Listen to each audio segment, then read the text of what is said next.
The sound of her slamming the bathroom drawer snapped me out of that half-sleep fog. I rolled over and squinted at the clock. 6:08 a.m. My alarm hadn't even gone off yet. "You didn't take the trash out again," she snapped through the door. "Do you want raccoons in the garage?" I sat up. My back already ached, and I hadn't even gotten to work yet. "My bad?" I mumbled, rubbing my face. "My bad doesn't fix the smell," she said, now standing in the doorway, arms crossed, towel on her head. "I do everything around here, and you can't handle one basic task?" "Name's Tyler. I'm 32, and I live in Tempe, Arizona. I work as a delivery supervisor for a freight company. Not glamorous, but it pays the bills." Every morning was a routine. Wake up, get blamed, apologize, start the day already in the hole. I walked to the kitchen to make coffee, trying to shake off the tension. But there she was, already at the counter, arms flying. "And why were you so quiet last night?" The energy in the room was just weird. "I was tired," I said. "I got stuck covering for Steve again." "Yeah, but your vibe was off. It's like you don't even try to connect anymore." There was never a right answer. Not to the trash, the dishes, the thermostat, or whatever emotional crime I'd unknowingly committed. She had this way of stacking things, tiny things, until I looked like the failure. A paper towel roll left empty? That was proof I didn't respect her. Forgetting to restock oat milk? Selfishness. The worst part? I believed her. I'd started apologizing for everything, even when I wasn't sure what I did wrong. I'd come home, stay quiet, nod through her rants, try to steer clear of any triggers. This wasn't new. This had been happening for at least 2 years, probably more. Started subtle. Comment here, a sigh there. Then suddenly I was the problem. The whole problem. All the time. "I'm going to Sedona on Sunday," she said, stirring her smoothie with the same spoon she just licked. Something she always yelled at me for. "Alone. A wellness retreat." I blinked. "Oh, I need space. And I think while I'm gone, you should really think about your role in all this tension." Then she sipped her green sludge like she'd just solved world peace. I stood there, holding my half-toasted bagel, still in boxers and a work shirt. I didn't argue. I just nodded like I always did. But something in my chest shifted. Just a little. She wheeled her suitcase to the front door like she was marching into battle. Big sunglasses on, yoga mat strapped across her shoulder, lips tight like I'd disappointed her one final time. "I really hope you take this week to reflect," she said, pausing for effect, "because I can't keep carrying all the emotional weight. It's exhausting." I just nodded, leaning against the doorframe with my arms crossed. I'd already loaded her suitcase in the trunk, but she insisted on dragging it back to the door for dramatic flair. "And don't forget to water the snake plant, but not too much," she added, like she didn't already remind me every other day. They hate overwatering, just like I hate being emotionally smothered. She clicked the trunk shut and slid into the driver's seat. Before backing out, she gave me this long, pity-filled look, like she truly believed she was the one leaving behind a toxic mess. Then she was gone. And just like that, silence.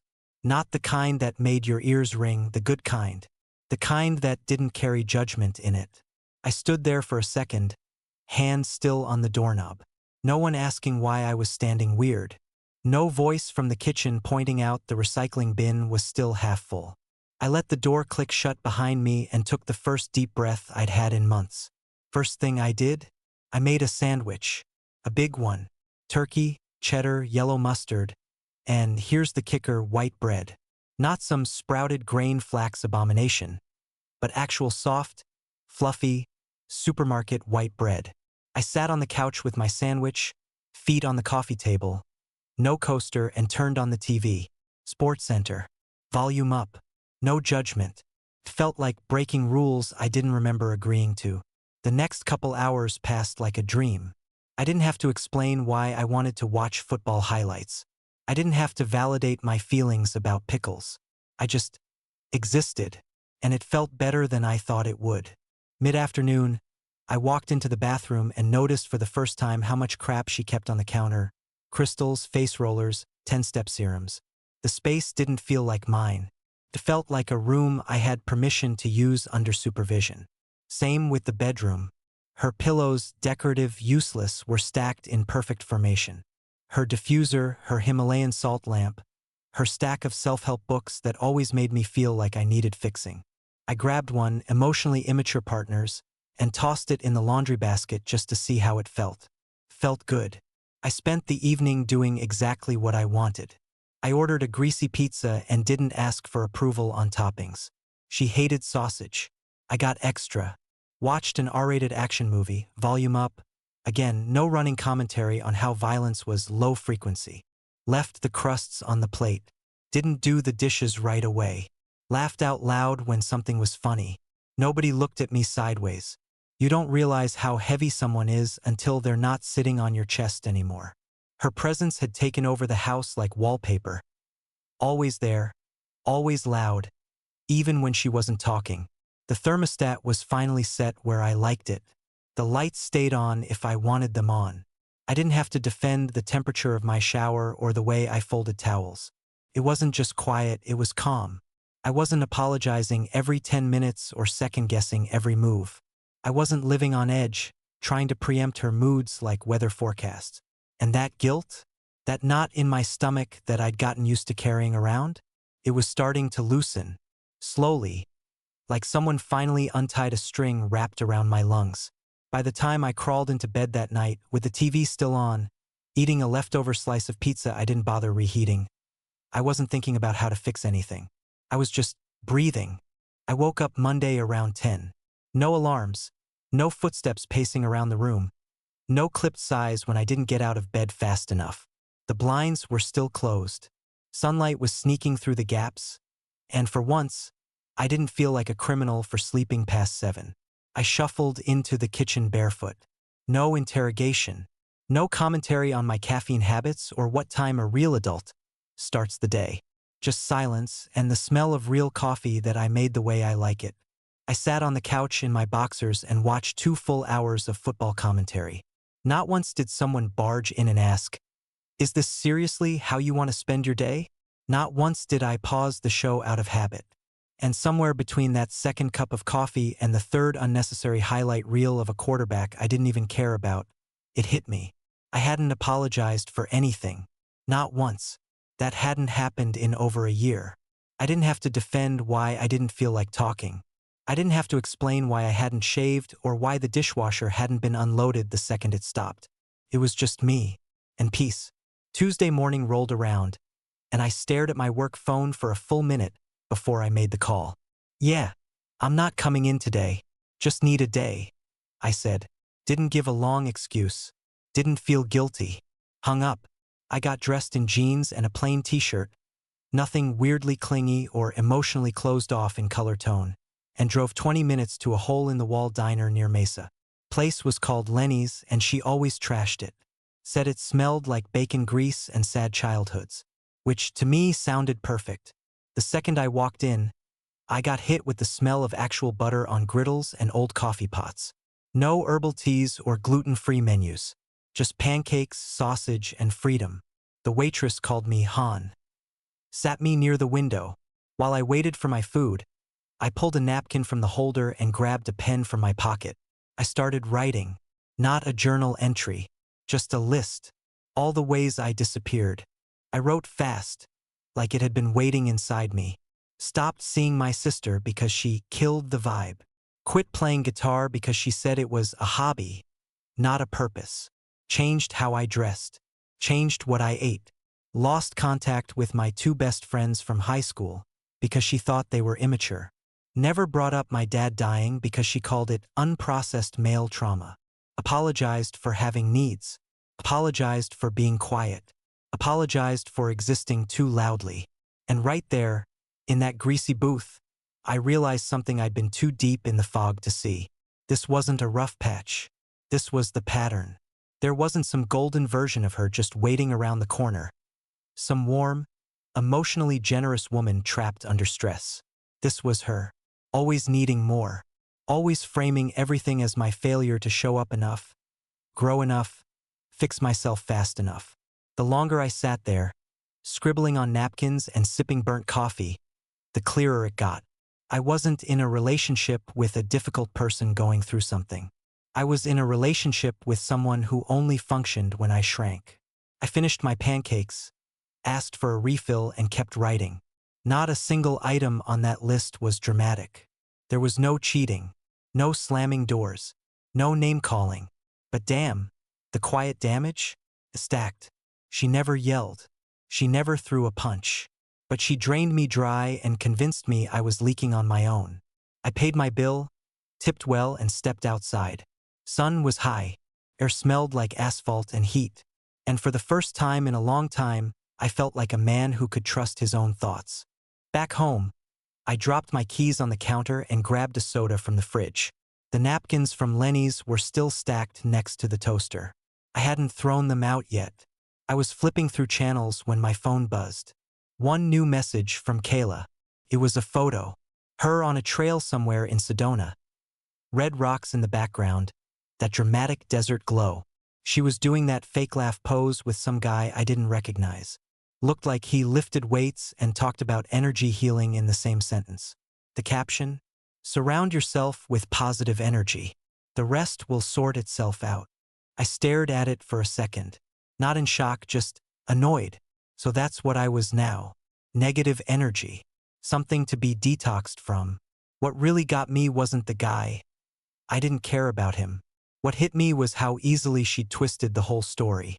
Like she was out there, reclaiming her spirit or whatever, while I sat in the house that we both paid for, trying to figure out which version of me she'd been fighting all these years. And to top it off, I was still covering part of her credit card bill. I tossed the phone face down on the couch. I didn't text back. Didn't ask questions. Didn't care who he was. I opened my food app and ordered Chinese from that spot she hated. Said it was too salty and made her feel puffy. I got the combo plate with extra fried rice and crab rangoons. Hell yes. While it cooked, I picked a movie. Not some indie relationship drama about couples learning to communicate through long stares and muted violins. I went with a loud, explosive revenge thriller with a body count in the triple digits. When the food came, I ate straight from the cartons. Sat there with sauce on my fingers, laughing at dumb one-liners, and I didn't have to explain a damn thing.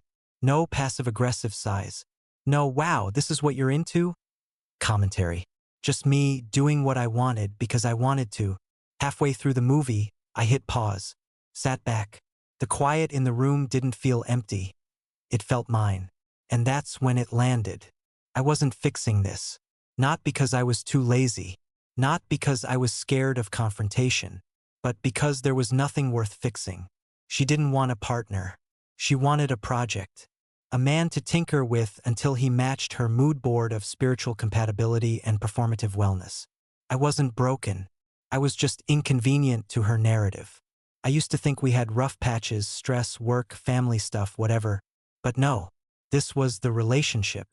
This slow, constant erosion of self. This moving target of worthiness. She didn't hate who I was. She hated that I kept showing up as myself. I grabbed my phone, not to scroll, not to check her feed, but to open my notes app. I typed, "I don't want this anymore." That was it. 6 words. But damn, they felt solid. I read them over and over. Not a maybe.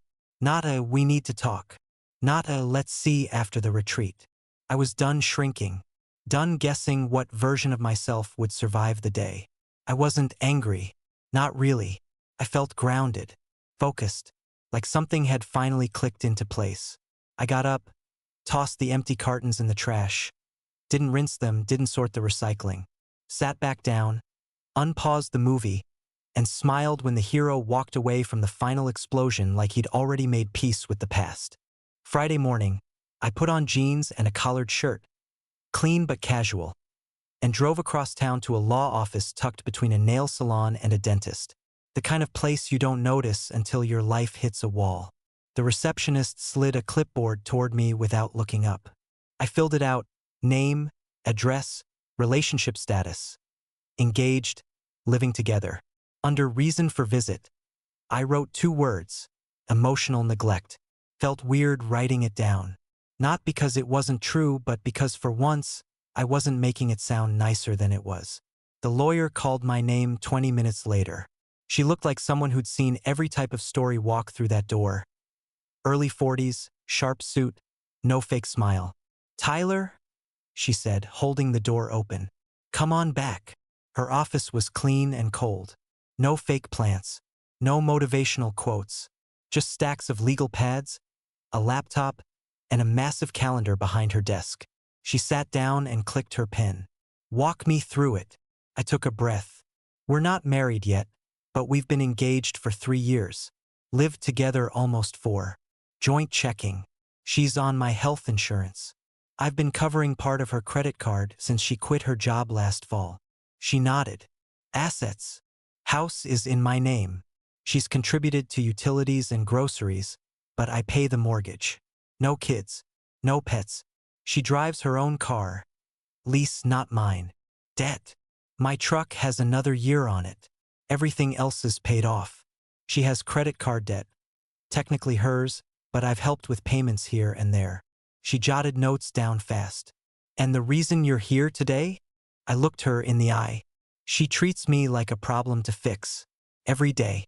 I've spent the last 3 years apologizing for existing the wrong way. There's no yelling, no violence.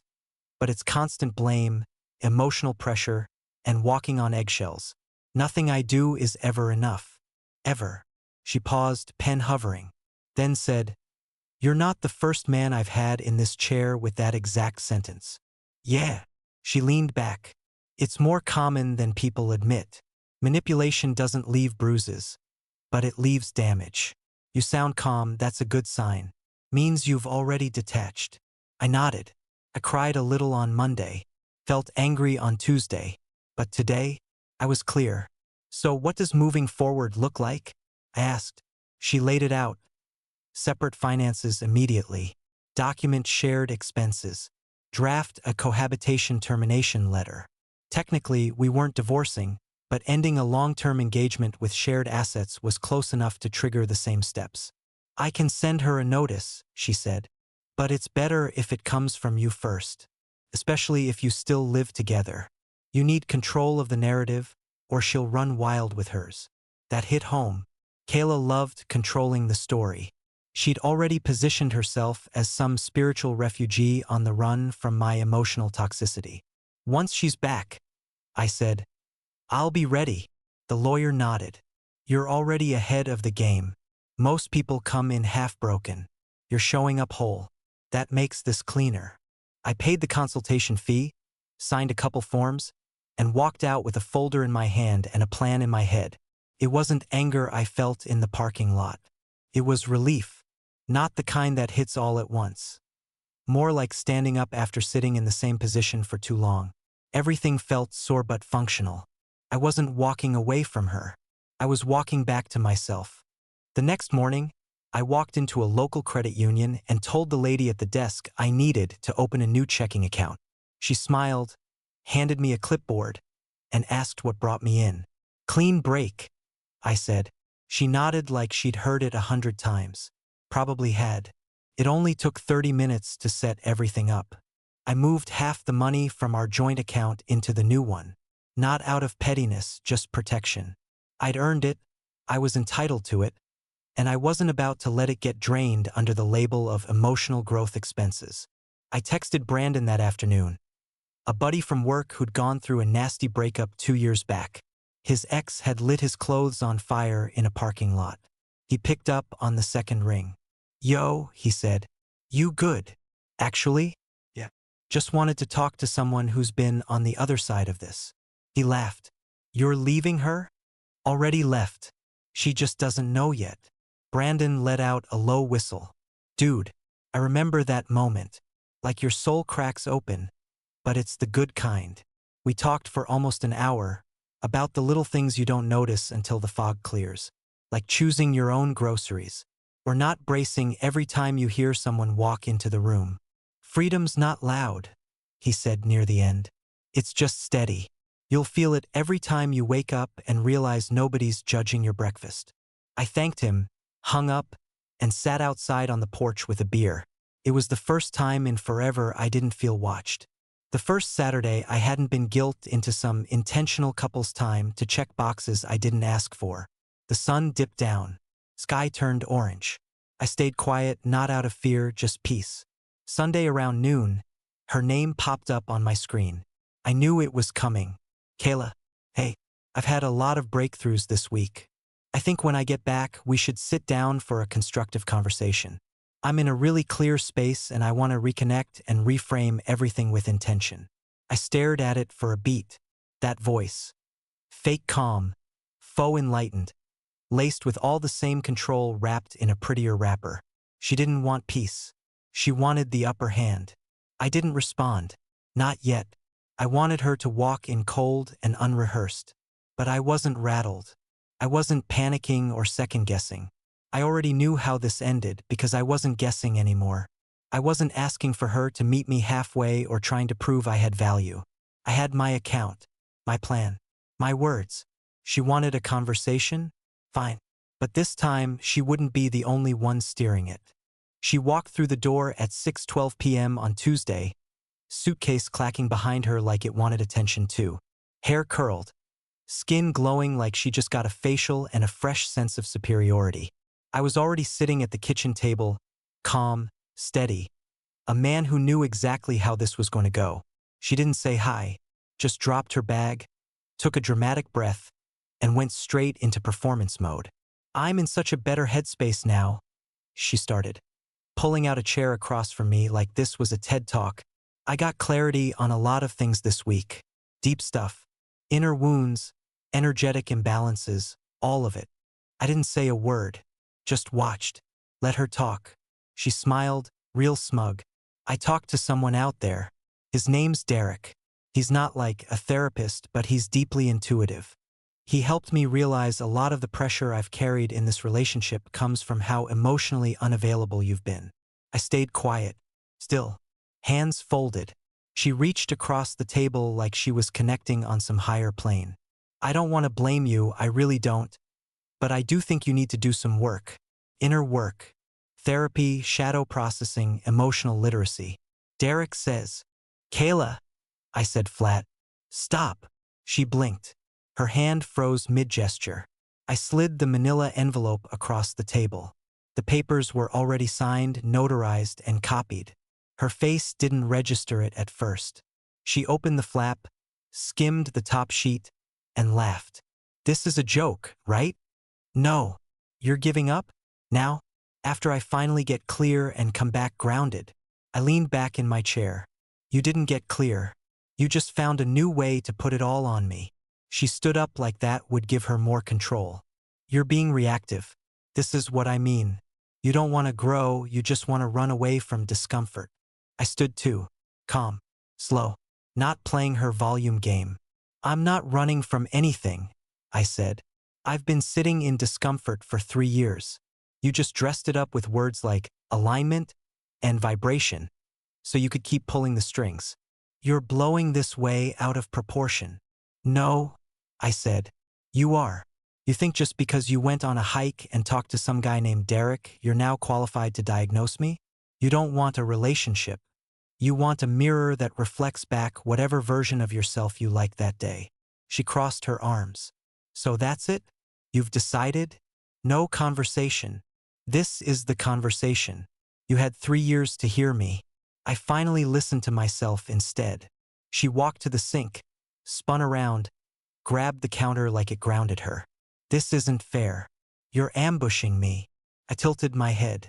You told me to reflect on my role in all this. I did. I just don't think you expected me to come to a different conclusion than the one you approved. Her mouth opened, but nothing came out. That stunned silence? That was new. I stepped toward the table, picked up the second copy of the paperwork. You're not a victim here, Kayla. You're just used to winning the argument. She reached for a different tone, that soft, diplomatic one. We can slow down, reevaluate, maybe go to couples therapy. I'm open to solutions. No more solutions. I'm not broken. We're not a project. Tyler, don't do this just to prove a point. I'm doing this because I finally see the point. The room went quiet. Her face was tight, eyes darting around like she was searching for a new script. I'll have my lawyer send a formal notice, I said. You can take some time to review it. But this isn't a threat or an ask. It's a done deal. She didn't scream, didn't cry, but I saw it, the flicker of panic behind all that fake zen. She'd rehearsed a monologue. I showed up with a verdict. The second I went upstairs, I heard her on the phone. First call was to her sister. I caught pieces through the vent. He blindsided me. Completely irrational. No warning. 10 minutes later, another voice. Her friend from yoga, or maybe that wine circle she went to once a month. He's emotionally blocked. Like, unstable energy. She wasn't crying. She was constructing. Rebuilding the version of the story where I snapped out of nowhere and she was the loving fiancé who tried everything. I didn't care. Let her have it. People who know me wouldn't buy it, and the ones who do, they were never mine to begin with. She didn't come to bed. Slept, or more likely staged, the night on the couch. I heard her fake sniffle when she opened the fridge around midnight. Loud enough for me to hear, soft enough to sound accidental. I slept like a rock. Morning came, and with it a fresh mask. She walked into the kitchen wearing neutral colors and a forced calm, like she was auditioning for a self-help book cover. "I made a list," she said, sliding a notepad onto the table like this was mediation and not cleanup. I didn't touch it. She sat down across from me, voice level, too rehearsed. "If we both commit to these, I think we can still salvage the foundation." I picked it up and read. Weekly check-ins to explore Tyler's emotional availability. Limiting TV/screen time to improve present moment connection. Kayla will hold space, but Tyler must do the internal work to match her emotional bandwidth. No more shutting down during hard truths. Individual therapy required before couples therapy. I set it down. "None of this is about you," I said. "It's all about controlling me better." She blinked. "That's not fair." "No, what's not fair is being told for 3 years that I'm a project. That my reactions are symptoms. That your judgment is love and my boundaries are dysfunction. I was trying to help you grow." "No. You were trying to make me easier for you to tolerate." She opened her mouth, but I didn't let her jump in this time. "You shut down my friendships, my hobbies, my family visits. You criticized my tone, my posture, how I breathe when I'm upset. You used words like energy and alignment to spiritualize control." Her hands were in her lap now, fingers laced tight. "You said I was unstable. You called me irrational. But I'm the one with paperwork. I'm the one with a plan. I'm not spiraling. I'm leaving." Her eyes finally dropped. I kept going. "You want to save your version of the story. I get that. But we both know this relationship only worked when I disappeared." She looked down at the notepad, then stood. "I'll pack some things," she said, voice low. "I'll stay with Mia for a while." I nodded. "That's fine." She walked upstairs slow, like the walls might talk back. The suitcase she'd rolled in so confidently 2 days ago was now just luggage again. She didn't ask for help carrying it this time. She came back downstairs with her bag in one hand and her phone in the other, thumb hovering like she was still waiting on someone to give her the next move. "Can we just pause for a second?" she asked. I stood by the kitchen counter, sipping coffee I'd made without judgment. "We're not hitting pause, Kayla. You're already packed." She didn't move toward the door. She set the suitcase upright and turned to face me. Her voice was softer now, with just enough shake to sound real. "What do you actually want, Tyler? Like really?" she asked, eyes wide like I'd never been clear. I leaned against the counter, calm. "Peace. Respect. A relationship that doesn't feel like performance reviews and personal development plans." She swallowed. "So that's it? That's all you ever wanted?" "Yeah," I said. "And I never got it. Not once.